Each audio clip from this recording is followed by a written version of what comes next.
There we go. Hello and welcome to another episode of Anomalies. When I try to explain this show, I think as to what an anomaly is, it's some kind of weird twist and turn that you're not expecting. And we're going to have one of those weird twists and turns tonight. I'm Dan Hall, one of your hosts. And tonight we have Chris Staudinger, who's been on the show before. I think you did a show with us on some haunted cemeteries. Am I remembering right, I Chris? believe so. I was just trying to remember recently when was the last time I was on, but that sounds exactly right. Yeah. And then we did Ira, who has the ghost tour in Olympia. So we're kind of fans of pretty gritty tours. Oh, well, and So Ira, what a wealth of knowledge. yes, great guy, great guy. So fortunate to have both of you. So tonight I thought we'd talk about a couple places. One I've been to, one I haven't, and they all have to do with hauntings and weird things. But as I was listening to your podcast about these two places, a question came to mind. And here's the question, Chris. So how do you characterize yourself? Are you a tour guide? Are you a paranormal investigator? Are you a how would you characterize yourself? Historian, maybe? That's such a good and often asked question, but at my core, I'm a tour guide. I'm a tour guide and a writer, I think is how I would describe myself. And you do very well at both, Well, from what thanks. I've seen. So let's talk about Kell's Pub. I've been up there. It's in the Post Alley in Seattle, as I recall. Mhm. And why did you choose that to talk about that particular place in your haunted bars of Washington? It would have been irresponsible of me to not include Kells. It's the trifecta, right? When you're looking for places that are haunted, you want some place that has a rich history to it, something that's been documented and you can look at.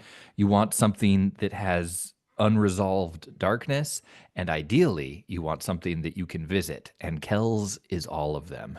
Right. It fits all those niches there. Great. So tell Yeah. us about the history of Kell's Pub because it wasn't always a pub.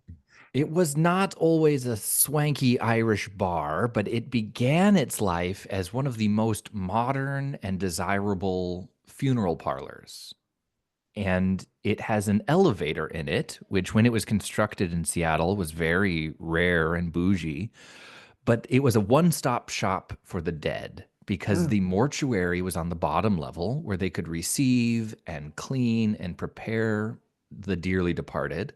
And then there was the actual funeral parlor on the upper levels so that you could actually host a funeral and have a viewing and everything right there in that spot.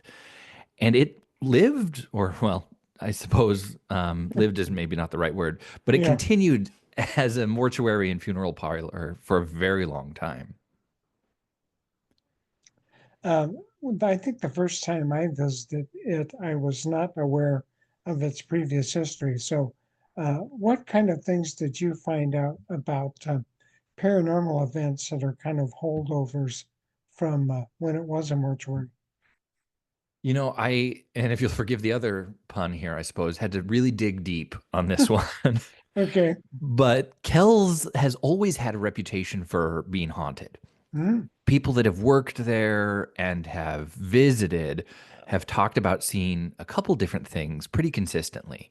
One is a man behind the bar. That was one of the first ones I'd heard that bartenders there would see someone, in a mirror, or they would be arriving or departing from work and there'd be a man standing behind the bar. And they're like, you can't be on this side. And then he would vanish. uh-huh. The other that was pretty consistent is people have talked about seeing almost like a child or a child's face on the upper levels or see a child go up or down the staircase there. And that caught my attention because a few paranormal investigative groups have gone through the building and picked up the same thing. Mm, And a few of them even have photographs. One of the first ones that really got me intrigued about Kells is a photograph of sort of this abandoned, unused section of the building during a renovation. And in the darkness at the far end of the building, it's a very clear face of a child staring Hmm. back. And that was enough to get me like very intrigued by it. But what's wild about Kells too is that the history of that building actually gets a little more insidious and dark the more you look into it. Talk about that. I like Insidious and Dark. I thought you might be intrigued Yeah, by this. So, how familiar are you with the Starvation Heights Olala story? kind of. Okay. Another great Pacific Northwest chapter is the story of Dr. Linda Hazard, who Right? ran a sanitarium and sort of like health spa for the elite, where she pioneered this idea of curing anything that was wrong with you by not eating. That was her plan. And it reached national headlines because she was accused of starving people to the point where they would get unintelligible and then having them sign over all of their earthly possessions to her and then killing them through starvation. And there's some evidence to suggest that she was using the Butterworth building, the mortuary that became Kells, to Hmm. dispose of those people that she was starving to death out by Olala in Starvation Heights. And there's some really phenomenal books written on it. It's one of the more explored topics of the area because she ends up, facing charges for this, getting released again, and then succumbing to her own treatment and starving to death out in Starvation Heights. Really, I didn't realize that. So her own regimen, physical regimen, killed her. Yeah.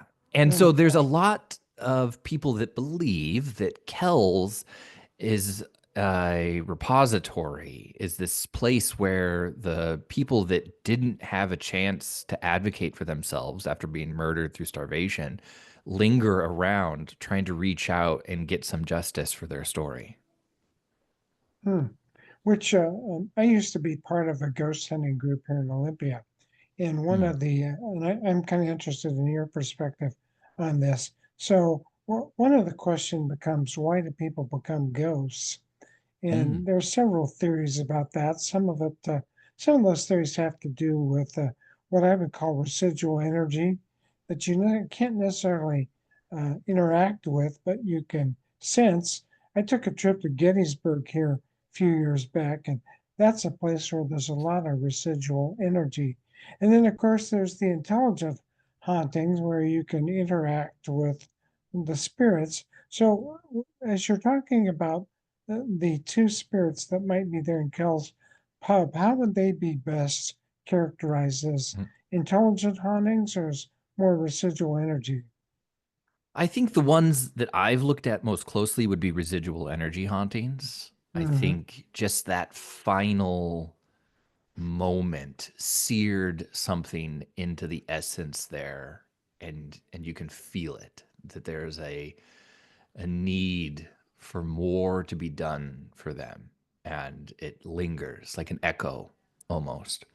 Yeah, but that's a good way to But yeah, I explain it. think some of the groups that have gone through, especially with the child, might characterize that one as more of an intelligent entity and just something that lingers around and maybe even is drawn to that other energy left behind. Hmm. So, speaking of ghost hunting groups that I'm familiar with in Mhm. Tacoma, do you know Ross Allison from Only by reputation. I don't think we've by? ever had a chance to meet yet. Yeah, he's a very interesting person, been on our show.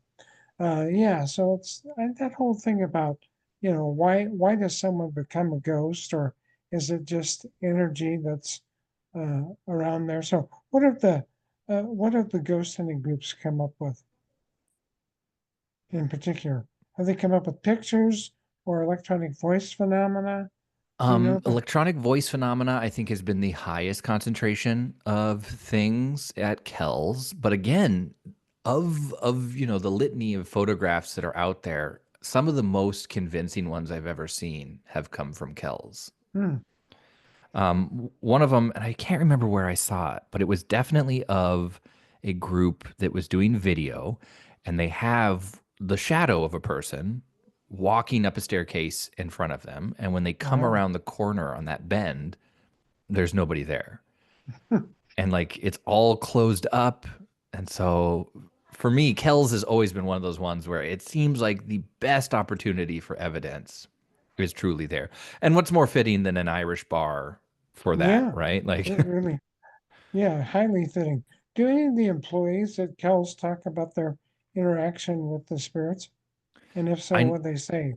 I know many have. It's been admittedly a few years since Hmm. I've been in. And so I don't know about anybody right now, but yeah, several years ago when I was first doing my roundup and investigation for the project, multiple people were talking to me about experiencing something in the bar itself on that main level, or of hearing the old elevator that would Ah, transfer the bodies up and down through the floors running, or hearing people inside of it when there weren't anyone there. yeah, that's a dead giveaway. There you go. There's a pun. Yeah, I That's love a them. dead giveaway itself. Yeah, Kells is a very interesting place. So it kind of makes me want to go back up there and experience it anew. Well, let's move down I-5 a bit, and we'll come to a place that I should visit because I live in Olympia, and it's not that far away from Olympia, but Bucota. Tell me what you know about Bucota and its interesting haunted history. Oh, Bucota, what a treasure trove of terrors. It was originally a territory called Siatko, Right. which comes from the indigenous word and a lot of interpretations on it, but it basically means wicked, haunted place that you shouldn't go. There was a bad reputation for it for time immemorial. Like this was not a spot that anyone wanted to be until it became a lumber town. And for a while there, it was a little boom town. It was considered one of the lumber camps in Washington that had the highest payroll, but it has become something so much more. And the seeds of its demise were planted pretty early. One of the most iconic things about it is that it was the first territorial penitentiary for the Uh, territory of Washington. yeah, that probably would produce some pretty negative vibes. Oh, and the more you learn about the building, the more it makes sense because it was a two-story, thick wooden building with these iron spikes to put it together. And you had to enter from the second floor. And then all of the cells were on the first floor with these little narrow slats to let in a sliver of sunlight. And they kind of just had these prisoners down there, in their little window or lightless boxes, essentially. And quite a few of them died at that time and then were just buried in between what is now Bucota and Tenino in the cemetery. So, first chapter of sorrow and tragedy right there, but then compound upon it that they have this old gymnasium there, I've and heard the about that. gym has had quite a few deaths inside of it. And it's from, I believe, the 1930s. Hmm. So like that alone. Plus, they've got Joe's Place. Joe's Place is one of the oldest continuously operating bars in the state of Washington. Uh, The building burned down at one point, but the bar itself remained. And it has some phenomenal ghost stories with it. On top of the fact that there are a few places both in town and in the woods around that have had long time stories of really dark, evil entities inside of it. And then you sprinkle it with the fact that the railroad crossing that goes right through town, and I think it's like 84 trains a day, has had oh some of my the gosh. worst train accidents in Washington. So it is just like a hotbed for paranormal activity. For disaster, it sounds like. So let's go back to the gymnasium, the haunted Okay. gym. Was there a building there prior to the gymnasium, or does all this haunted activity take place in the original gym? So there's something about the space, and it's not that there was anything built there before, but it's kind of at this nexus that seems to gather dark energy. And over the years, they've leaned into it. That's something I like about Bucota. It's like every October they become Boo Coda. Blue Coda, right? And they lean into the sort of dark spookiness of their town. And so the gym has kind of become an unofficial museum of dark objects, and then they run Mm. it as a haunted house in the fall. Oh, And so two of the things I thought were interesting. One, they always run cameras in it, and they've gotten like the outlines of people walking across the floor. They've seen basketballs just start, dribbling across the floor of their own really? volition. They've got some weird, orbs that take very like 90-degree at a time paths. And then do you know about Abby the doll? I don't, but I have a feeling you're going to enlighten me about it. Oh. So these perhaps the crown jewel, the centerpiece of this gym is that they keep all these old dolls inside of it because the town itself attracts them. Like they'll just Mm, find dolls on the streets really? throughout the year. Yeah. And the queen of them is Abby. She's this a little electronic doll that they took the batteries out of years ago, but she continues to operate and talk Without the batteries. without the batteries. Uh-huh. And she changes her attitude based on who she's talking to. Hmm. So people that are kind of, I've got to witness this a few times, people that are kind of skeptical or, flippant about her, she gets aggressive almost. And she's been friendly with the previous mayor. I haven't met the current mayor, but back in the day, I went down and did some investigation, and she was just like a super chatty little robot doll with the current mayor, who was always very polite to her, might I add. So did you actually witness the doll talk I without the did, battery? and it's to Oh this my day gosh. one of the weirder things. Bucota in general, there's a park down by the river where this tree has a gateway, like a pass, like you can walk through the tree. Hmm. And it has always had a reputation for this glowing gateway that arrives there, and people have seen what looks like children come in or out of it, but not be on the other side. You know what I mean? Like Wow. they just arrived from the tree. And so I went down hoping to film that. Didn't get anything about the tree, but there was a swing set behind me, and the swings just started going. Hmm. Like it was just me, and I took my buddy down there at night. We were hoping to film some stuff, and we turn around, and the swing set was just in full, like leg pumping action back there, but nobody else was in the park with us at the time. Wow. Well, it Yeah, sounds like I need to hang out in Bucota, particularly. But this doesn't happen just during the Halloween season. It's just that that's when they kind of emphasize all this stuff. Is that correct? correct. So they lean into it in the fall, but you could go down there at any point, get a drink at Joe's. The hamburgers are good, Hmm. and like there's always something. There's a weird sound in the forest too. Hmm. Talk about that. So the Siatko legend has a couple different origins, and one of them is about cannibals in the woods, and another one is about this essentially monster that goes around and eats people. And if you whistle, you're more likely to attract it. Really? And so while I was out there recording some years past, there was this, I think I still have it online. I wish I'd had the thought to get it ready, but there's this like otherworldly scream that you hear down there sometimes. And a lot of people think that it is the whatever the Siatko creature is down kind of by the Skookum River, right at the back of where the old penitentiary used to be. Well, as I recall, the term skookum is a native term, refers to devil or something like that. Am I thinking right here? Am I I, just I'm hallucinating? I'm not 100% sure. I know Siatko has the dark origin to it. Skookum, I actually don't know. Okay. There I failed you today. I'm sorry. Well, you've done a really good job. Um, what else could you tell us about? Oh, uh, are there, and this may be the monster kind of thing we're Hmm. referring to, Bigfoot activity in the woods outside of Bucota? I know there have been like Bigfoot, Sasquatch sightings in the area there, but almost it's like a territory thing, is what I've heard, is that in the town site itself, it's almost as if there's something that keeps them away.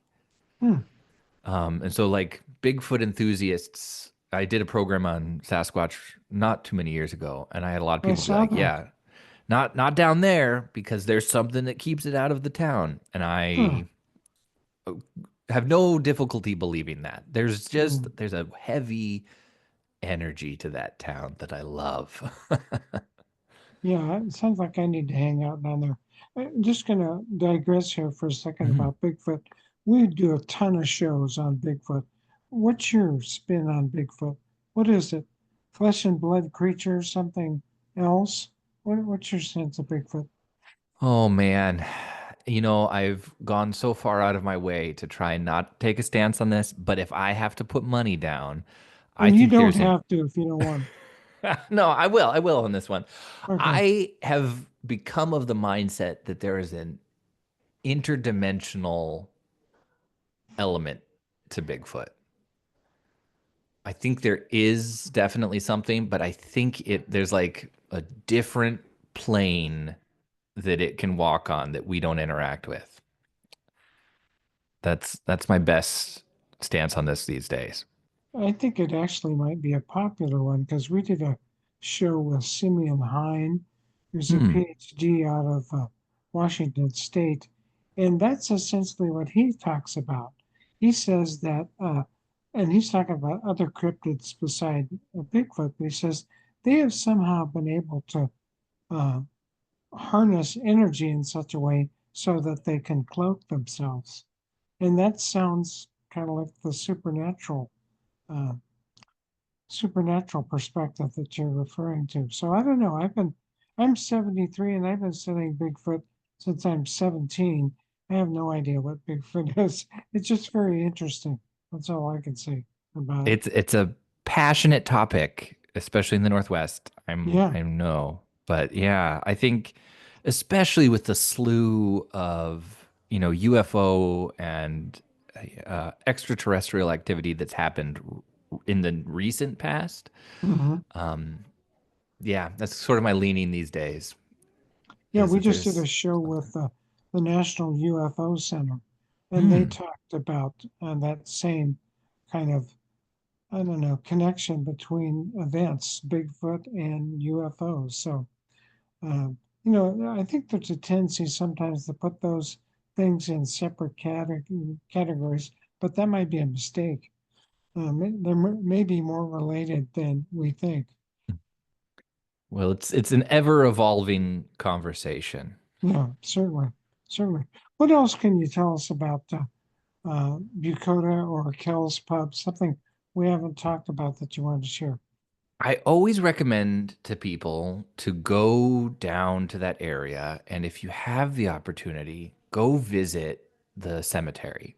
Okay. And we talked about this a little bit earlier on, but that residual energy that I think is the recipe for the paranormal is manifest in the cemetery because a lot of those prisoners from that penitentiary, if Oh, they yeah. died there, were just buried sort of in mass at the back of the cemetery. And they kind of have their own little plot, and you can feel the change in Mm, the space out there. And people have done experiences out there both ways, both in the sort of, giving a voice to the dead historic cemetery tour way and paranormal investigations. I think both have really yielded rich experiences. So, mhm. highly recommend going down to the Tenino, Bucota area and investigating yourself. I think that's a trip I need to make. I don't imagine that prisons during the time we're talking about the prison in Bucota were Mm. very humane places to spend time at. So it's not I, surprising that there might be a certain degree of misery that emanated from there. yeah, they weren't OSHA certified. Yeah, or any kind of a certification, maybe paranormally certified. Well, Yeah, yeah. Bucota and Kel's Pub. Um, so, any other? hot spots in the area that you want to identify? If you're going out that direction, any of the little coal towns are worth visiting. And one of my absolute favorites is Wilkeson. Hmm, Wilkeson is a company town that worked for the both the quarry and the coal companies in the early days, and it has just remained a perfect preservation of weird Wild West experiences. tell us about some things you're familiar with in Wilkinson. Now, how close is that to like Bucota and Tenino? You know, every time I'm out there, it never feels that far, but I'm guessing like 25-minute drive. Don't Okay, quote me on that. okay, I I'd won't. consult Google Maps. Okay, Um, but it's not too far. It's kind of in that little sleepy area, and it's in Pierce County, okay. but it's worth the experience out there. And they have the old elementary school still in Wilkeson, made Hmm, out of Wilkeson sandstone, which is famous in the region for being a naturally waterproof sandstone. And the quarry's out there, so it's nice to have the connection. But the school has had wild hauntings, very palpable experiences, and multiple students, former students, alumni, faculty have reached out to me and talked about, hearing windows open or close or seeing stuff get shoved off of their desks. really? Yeah, people have talked about, coming out of the building at night. Well, I had a guy who worked maintenance there, and he wrote me and he said that he used to work on the building and that his equipment would get thrown out of a window. Really? Yeah, he was there painting one day and he went outside, he got something from his truck, and all of his stuff came out of the window on the second floor. And he was angry, but he went up and there's nobody in the building. Wow. And, he heard a door close, went into the classroom where it had closed, but nobody was inside the room.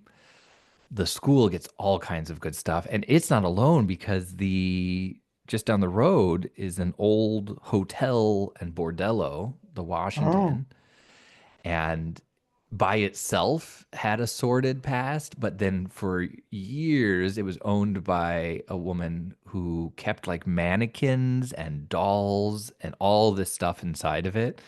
And so you can still find some of the pictures in there. It's just the perfect type of horrifying.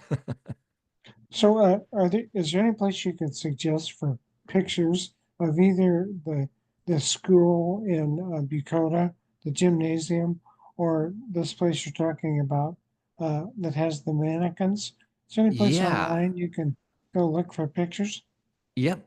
So in fact, the town of Wilkeson has a Facebook page, and Oh, they have a historian or historically minded individual who runs it and does a good job researching the town.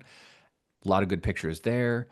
And then for Bucota, their town hall has a lot there, but also in town itself, where they have their like city hall section, has a little micro museum and actually has oh, pieces of the penitentiary and oh, like old gosh. shackles and some good stuff to see in there.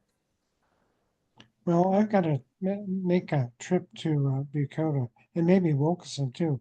Sounds like I've been living in the wrong part of Thurston County here or something. So, It's worth a day trip. It's a lot going on out there. have you ever considered writing a book about all these places, Chris? I'm so glad you asked. um, so I actually just submitted my first book on the first of this month. It's going to be called Secret Tacoma and hopefully comes out in a few months, just about sort of the hidden things in Tacoma. And then I'm hoping to finish this year my one about the haunted Western Washington region. Oh gosh. Um, so we don't have a estimated time of arrival for those works. Unfortunately, not. I would hope the haunted Western Washington one, maybe early spring 2026. And then for Secret Tacoma, end of this summer is when it Hmm. should be out. Well, that's something to look forward to. Please keep us advised as to where we might avail ourselves of your books, because you certainly have a wealth of background about paranormal things, about things that people who listen to this podcast are interested in. Um, and we mentioned this briefly before we started. Would you come back again and talk about the Maury Island UFO incident? Because that's one I'm kind of familiar with, but I really enjoyed your the virtual tour and the story that you told about Maury Island. I think that's very interesting. Yeah, I'd be delighted to. Okay, well, just keep us in the loop, okay? Absolutely. Well, I appreciate Okay. you having me on today. Sure, Chris. We enjoy pretty tours, and you offer just the kind of perspective we're looking for. So I'm going to end this recording. And once again, thanks so much for joining us. Thank you again. Yeah, bye.